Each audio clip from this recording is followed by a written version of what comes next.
Assalamualaikum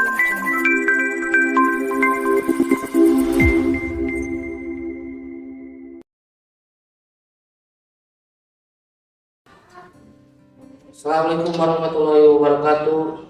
Oke, apa kabar semuanya, teman-teman luar sana? Kali ini saya di sini akan membawakan sebuah program yang mungkin berbeda dari yang lainnya. Program ini bertajuk tentang sesuatu hal yang jarang banget dan istilahnya dari buka ya.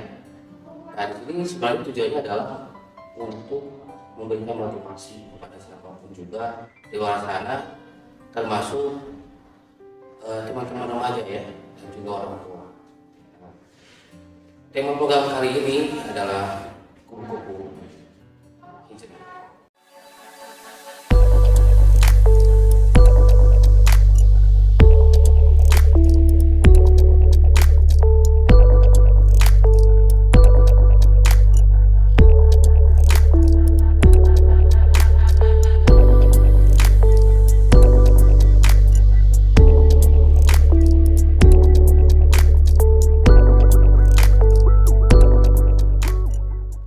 Sekarang saya sudah ada kehadiran satu bintang tamu ya. Bisa dibilang juga mungkin narasumber ya, narasumber yang saya sudah hadirkan di sini. Kita sebut saja namanya Miss X. Gimana, apa kabar Miss X? Baik, alhamdulillah ya. Alhamdulillah. Oke, Miss X, aktivitasnya apa sehari-hari? Sekarang lagi fokus buat ngapalin skripsi buat film-film gitu, meskipun baru belajar tapi masih coba-coba. Saya coba-coba. Ini ikutan pengen fokus di bidang itu. Pengen fokus di bidang film, Film gitu ya. sama pemotretan gitu. Oh, pengen seperti itu. Oke, Miss X, saya ingin nanya, boleh bercerita tentang ini kan temanya kupu-kupu hijau ya.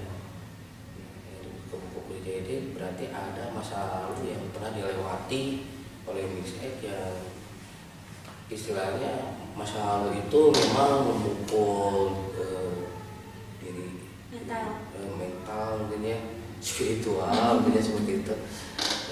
Tapi itu kan menjadi suatu acuan ya, acuan agar kita lebih baik. Boleh bercerita nggak asal mulanya dulu kenapa bisa bisa masuk ke dalam, misalkan sebut saja lemah hitam atau apa, silakan. Jadi dulu dari kecil saya suka ditinggal mama buat kerja. Jadi yang ngurus aku ayah. Nah, kalau misalkan aku sama ayah dari dulu nggak pernah aku maksudnya jadi sering mukul kalau aku nggak mau makan. Cuman gara-gara mau makan dipukul.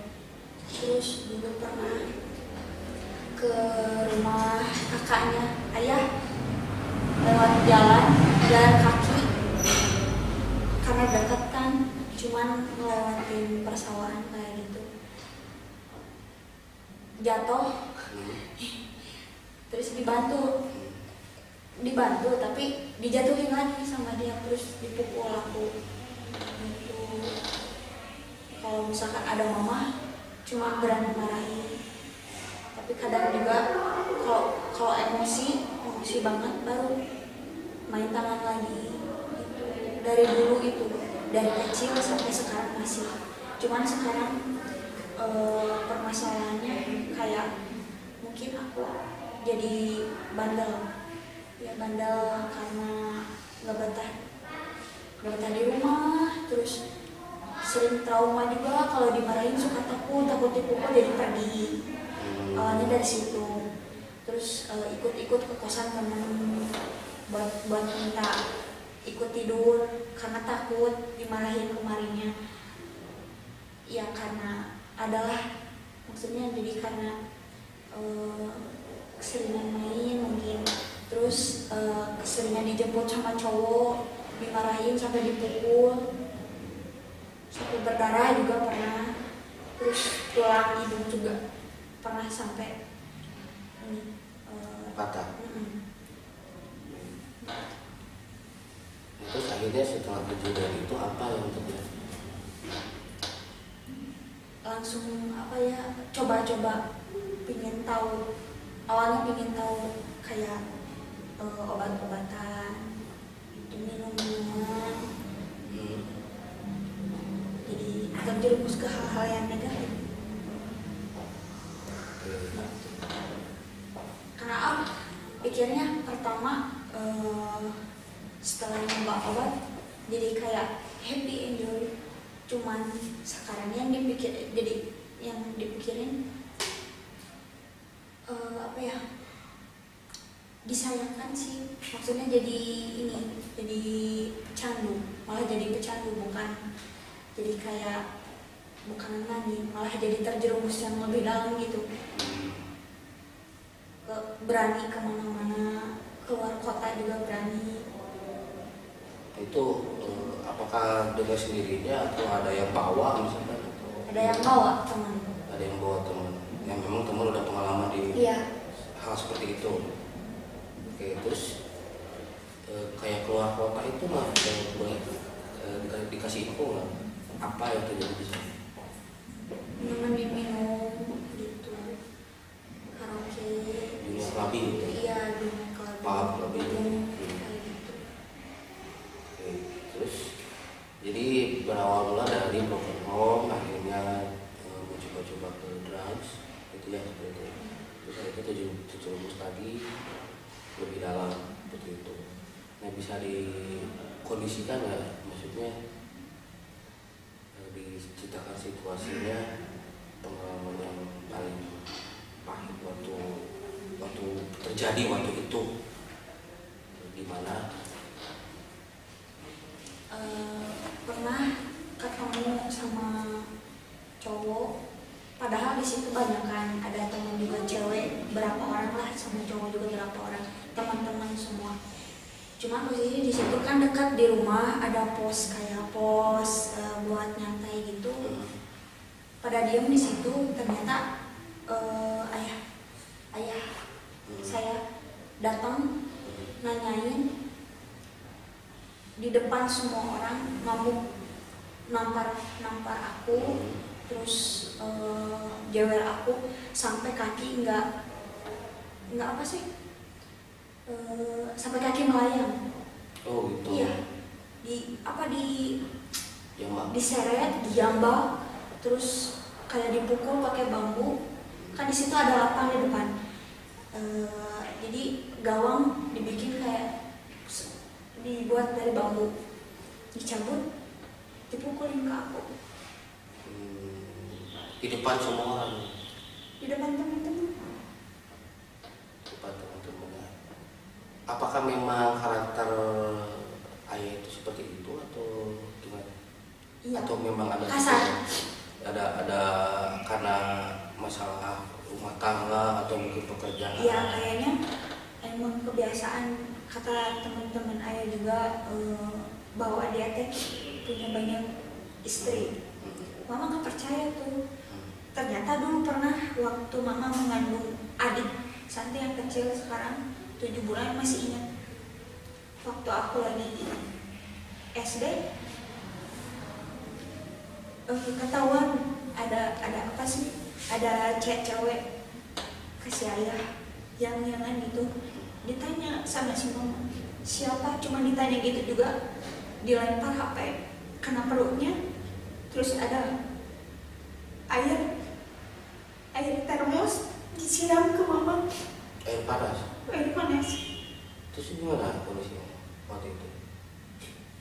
Aku berdua sama mama nangis, dia pergi. Udah kalau misalkan udah pergi kayak gitu, baliknya lagi ke rumah paling 3 minggu kemudian atau sebulan kemudian baru pulang lagi ke rumah. Udah marah-marah teh langsung pulang, langsung pergi nggak tahu kemana. Oh gitu. Suka gitu dari dulu sampai sekarang juga, tapi sekarang bedanya paling lama paling semingguan. Tapi lebih baik daripada yang dulu. Lebih baik. Kalau dulu benar-benar semua saudara mama pada tahu orangnya temperamental, gampang emosi juga.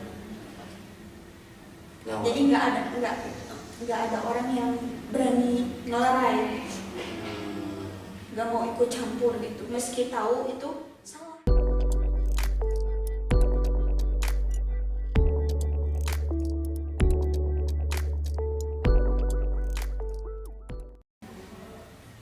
Terkait juga ke ras itu, apa hanya dengan rekan atau misalkan pacar atau misalkan ada yang makuki atau gimana? Tamu seperti itu. Nah, itu berapa lama durasinya dari awal kejadian sampai akhirnya misalnya memutuskan untuk berhenti di ras? Dari pernah nikah, udah nikah, ternyata waktu nikah ngerasain nih omongan mama yang dulu pernah bilang nanti juga kamu kerasa kalau udah nikah gitu. Ternyata emang benar waktu nikah berubah drastis, terus kayak mikir lagi, oh ternyata gini ya, aku dulu pernah ngelawan, terus pergi-pergi dari rumah gitu karena mantan suami aku juga nggak betah di rumah, kayak suka main, masih suka main gitu, terus dibilangin ngelawan. Terus aku pikirnya, oh berarti aku juga gitu ya, diomongin sama orang tua nggak nurut, sakit hati kan, jadi capek, bukannya nggak sayang kan ayah. Oke. Nah akhirnya kan misalnya memutuskan untuk berhenti, kenapa? Alasannya kenapa? Buktikan semua itu kenapa? Karena emang udah capek aja. Udah capek aja. Udah capek, udah nggak ada gunanya gitu maksudnya. Seperti itu. Ada gunanya seperti itu, karena drugs dan itu udah toksik banget gitu ya betul. Jadi sekarang udah memang sudah jauh dari ranah itu, udah sekarang berjalan lebih baik lagi. Nah kan mungkin bisa setelah berhenti ini, saya nanya dulu sedikit, apakah orang keluarga sampai tahu kejadian drugs, seks gitu? Tahu. Sampai tahu. Marah atau apa?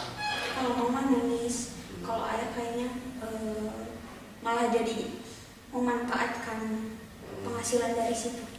Oh gitu. Kayak tanpa tidak sengaja gitu, jadi kayak tahu tapi kayaknya nggak ngomong kalau dia, cuman jadi kayak pinjam duit, ya kan nggak apa-apa ya, namanya orang tua gitu. Maksudnya dia sampai jual barang-barang aku, motor, tapi dia teh nggak ngasih uang sama sekali ke si mama, uang motornya. Terus bilang katanya uang motornya nggak tahu alasan yang nggak masuk akal gitu. Oke. Jadi setelah tahu kan akhirnya kan ini mengambil tindakan berhenti ya misalnya. Apa yang dirasakan oleh keluarga setelah berhenti dari perbuatan semua itu? Kayaknya ngelihat perubahan sekarang, jadi gak banyak ngomel mama, terutama. Kalau dulu banyak marah-marah, kalau aku diam di rumah suka marah-marah. Kalau sekarang enggak, jadi lebih sering nanya sekarang kegiatannya apa. Jadi jelaskan kegiatan apa aja ya setelah berhenti dari total dari semua itu. Sekarang jadi kebanyakan diam di rumah. Diam di rumah, baca-baca skripsi yang udah ya. Terus belajar apa? Gabung di komunitas gitu. Iya, gabung di komunitas, belajar otodidak lewat YouTube. Lebih ke arah positif pokoknya ya sekarang ini, lebih ke arah positif. Ya mungkin itu ya buat teman-teman semua, apa yang dirasakan oleh Miss X itu semua juga ada cerita. Jadi nggak ada istilahnya orang itu melakukan sesuatu atau kejahatan atau kezaliman atau apapun juga pasti ada di balik ceritanya. Ada hal yang memang menuju ke dorongan melakukan hal tersebut seperti itu. Jadi kita tidak boleh menyalahkan siapapun dengan tindakan apapun ataupun melakukan bully atau apapun juga yang istilahnya salah sih sebenarnya, karena kita tidak tahu apa yang terjadi di balik cerita kehidupan. Mungkin pesannya dari sana yang memang harus kita ambil, kita petik.